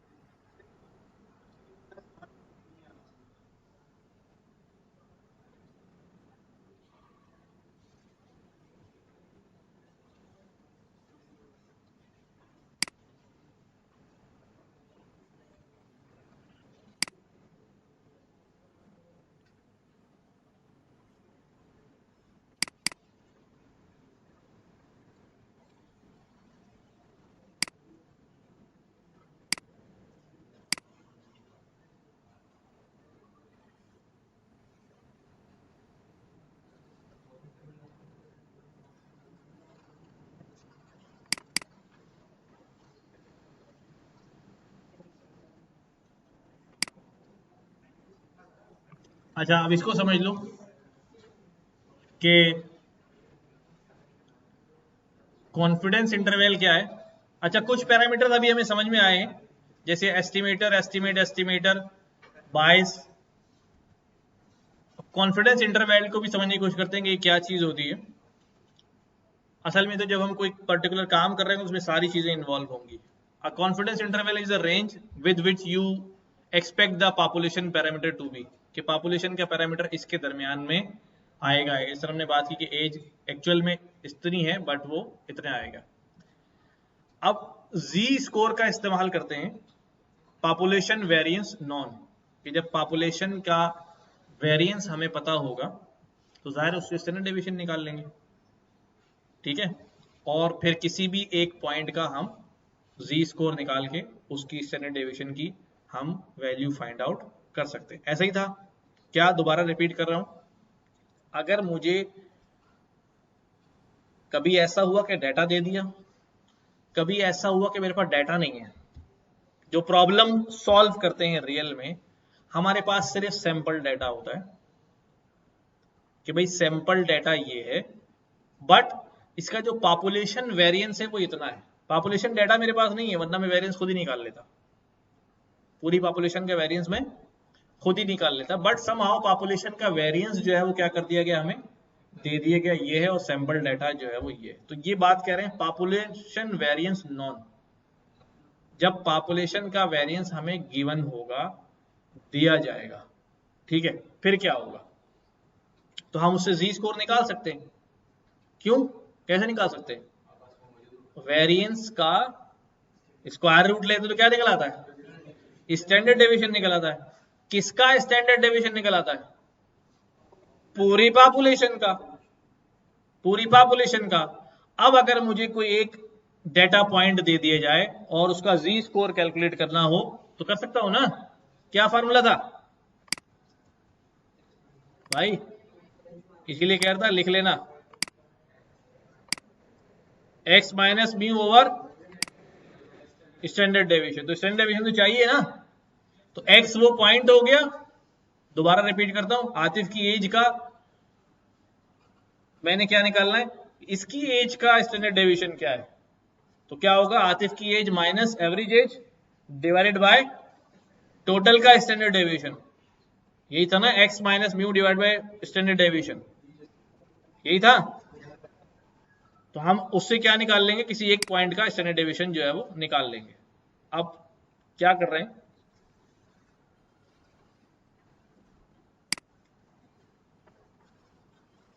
दो केसेस होंगे हमारे पास, एक में हमें वेरिएंस पता होगा और एक में नहीं पता होगा। अगर पॉपुलेशन वेरिएंस हमारे पास नॉन है तो फिर हम क्या करेंगे,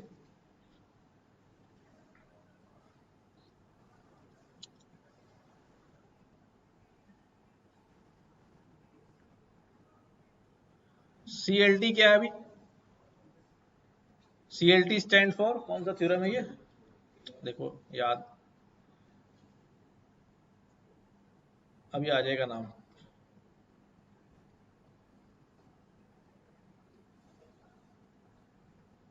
अभी ये क्या एग्जाम्पल दिखा रहे हैं कि पॉपुलेशन का स्टैंडर्ड डेविएशन, वेरिएंस कह लो या स्टैंडर्ड डेविएशन कह लो, बात नॉन है हमारे पास ना, और डेटा कितना है 30 है।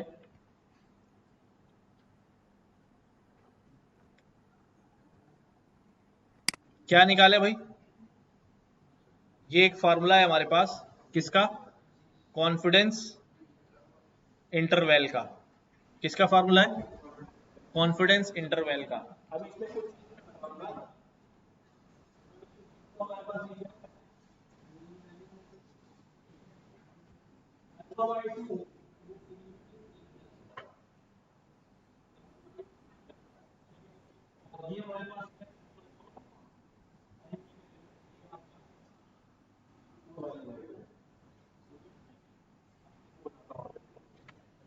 सिग्निफिकेंस लेवल भी अभी बात आएगी आगे, तो फिर हम करते हैं।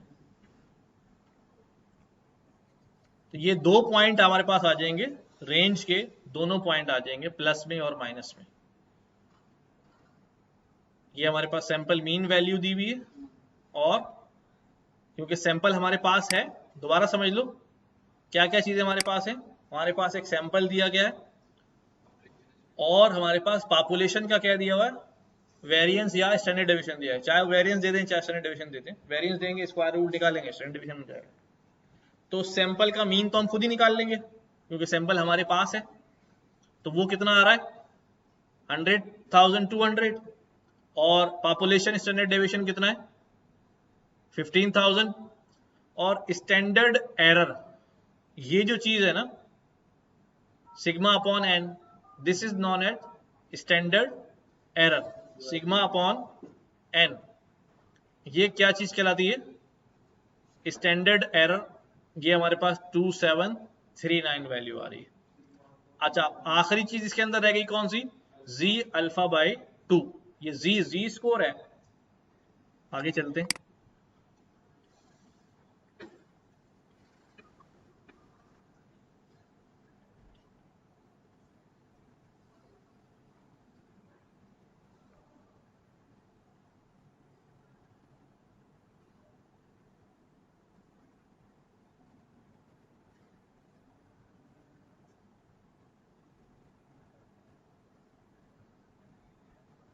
देखो यार, अगर मैं कॉन्फिडेंस लेवल की वैल्यू कितनी सिलेक्ट कर रहा हूं, ये तीन वैल्यू सिलेक्ट होती हैं, 99% कॉन्फिडेंस लेवल, ठीक है, 95% कॉन्फिडेंस लेवल और 90% कॉन्फिडेंस लेवल। यानी कि ये क्या होता है, क्या होता है, तो अगर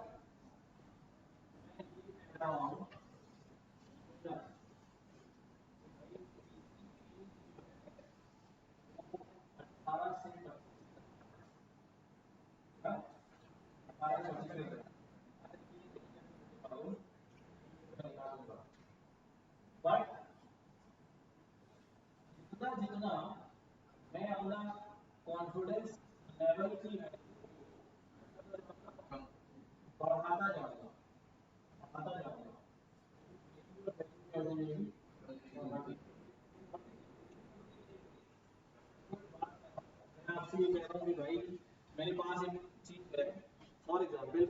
ये रिमोट है।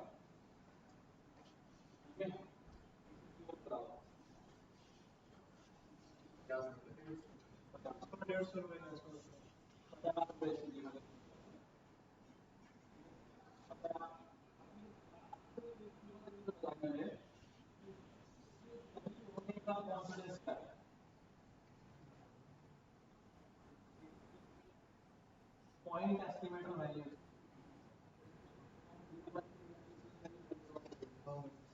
मैं आपसे कहता हूँ इसकी वैल्यू बताओ 2 से 1.5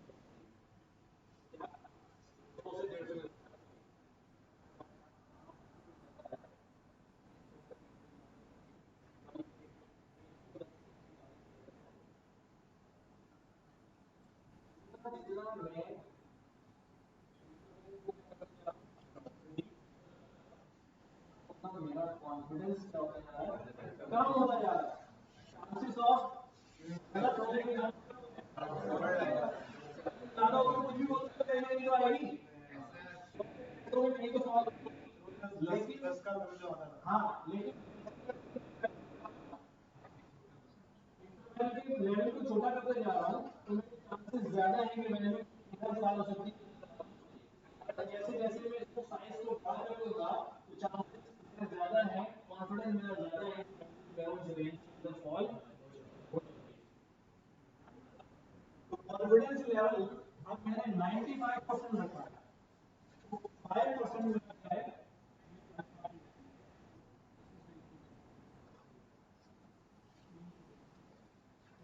कॉन्फिडेंस लेवल 90 बहुत ज्यादा होगी,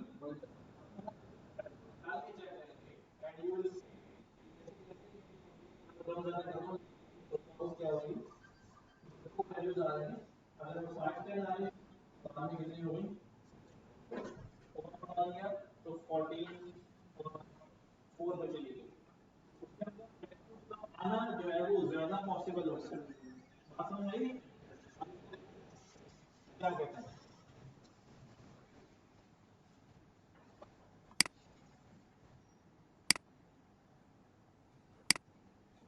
तीन वैल्यू सिलेक्ट करते हैं कॉन्फिडेंस लेवल की, कितनी 90 95 और 99%। अच्छा, a 95 confidence interval means you are sure that 95% of cases the true population parameter would be fall in the specified interval। देख ये नजर आ रहा है,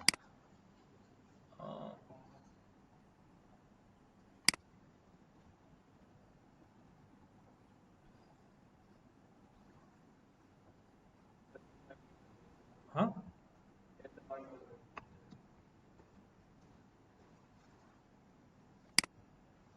वापस आओ यहाँ पे, ये क्या लिखा हुआ है, 95%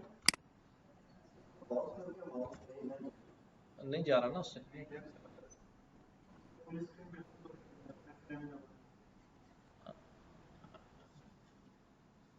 फंक्शन जिद्दी है यार।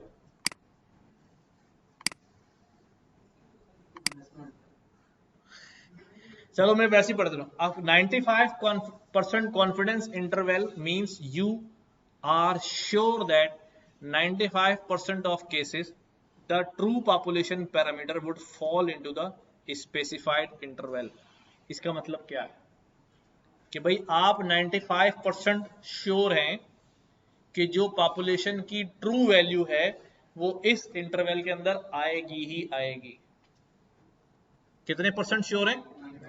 95% श्योर हैं कि जो, हम तो सैंपल पे काम कर रहे हैं ना बाबा, हमारे पास सैंपल है, पॉपुलेशन पर एस्टिमेट लगाना चाह रहे हैं, तो हम 95% श्योर हैं कि ट्रू वैल्यू जो होगी वो इस इंटरवल के अंदर आएगी आएगी।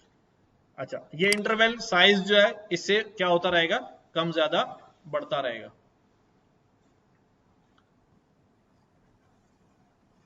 अब इसको कैलकुलेट कर लेते हैं सिंपल।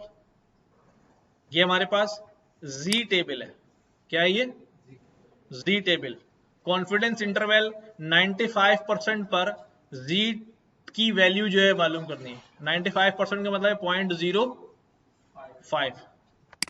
चलते हैं अभी आगे। अल्फा की वैल्यू कितनी है? 5%। 5% का मतलब कितना है? 0.05। ठीक है, और वहां इस्तेमाल किया था जी अल्फा बाई 2।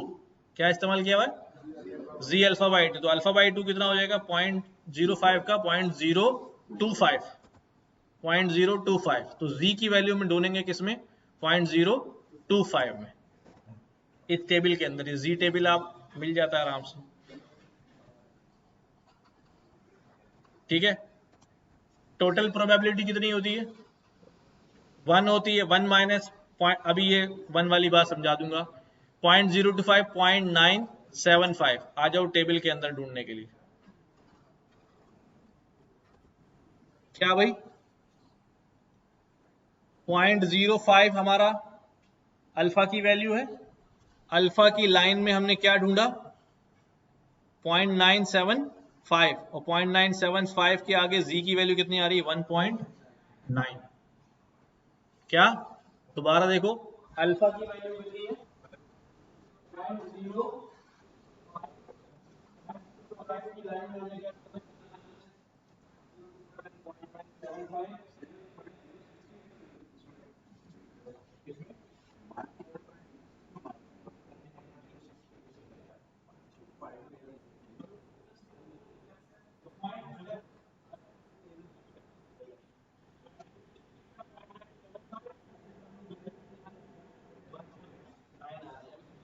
तो 0.6 क्यों देख रहा है भाई?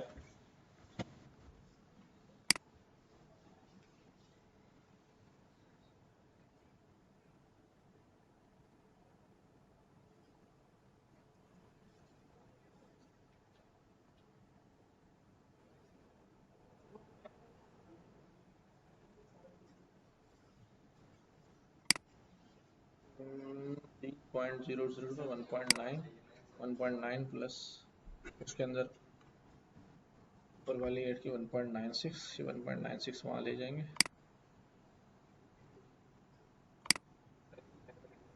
अच्छा, ये दो वैल्यूज आई हैं। अभी उसको मसले को हल करते हैं यार, देखता हूँ पता नहीं मैं कुछ गलत ना बोल रहा हूँ। क्या वैल्यूज कैलकुलेट हुई? मीन वैल्यू कितनी थी? 10,02,000।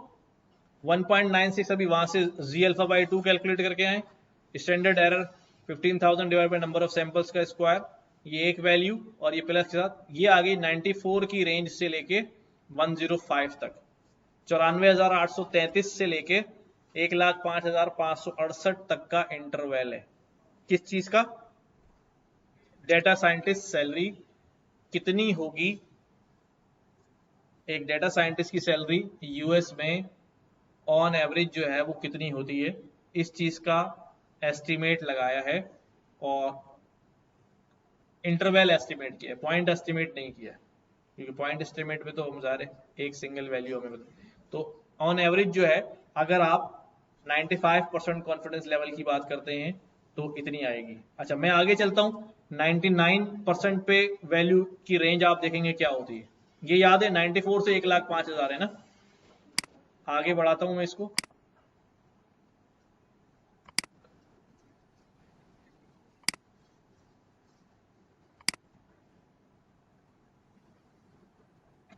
अभी कितनी हो गई है? दोनों तरफ से रेंज क्या हो गई? इंक्रीज हो गई। कितने परसेंट पे हुआ ये तो देखा ही नहीं हमने। 99% कॉन्फिडेंस लेवल पे 2.58, और 2.58 पे 2.5, और उसमें 0.8 ये जमा कर दिया 2.58।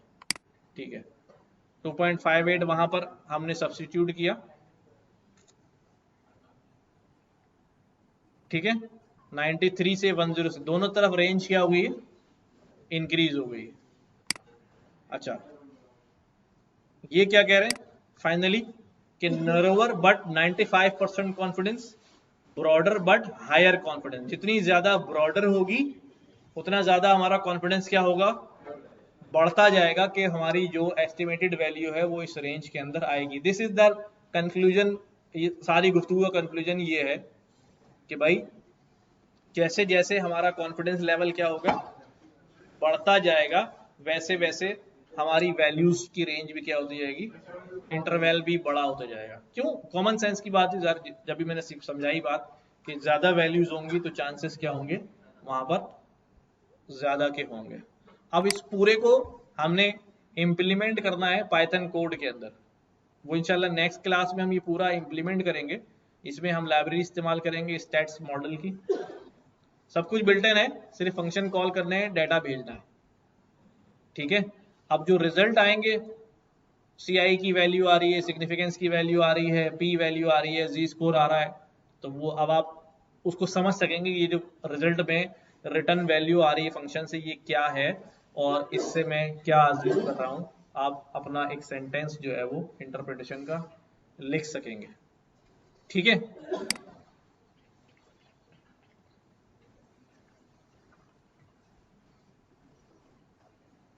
मैं ये दोनों तीनों चीजें जो है वो शेयर कर दूंगा,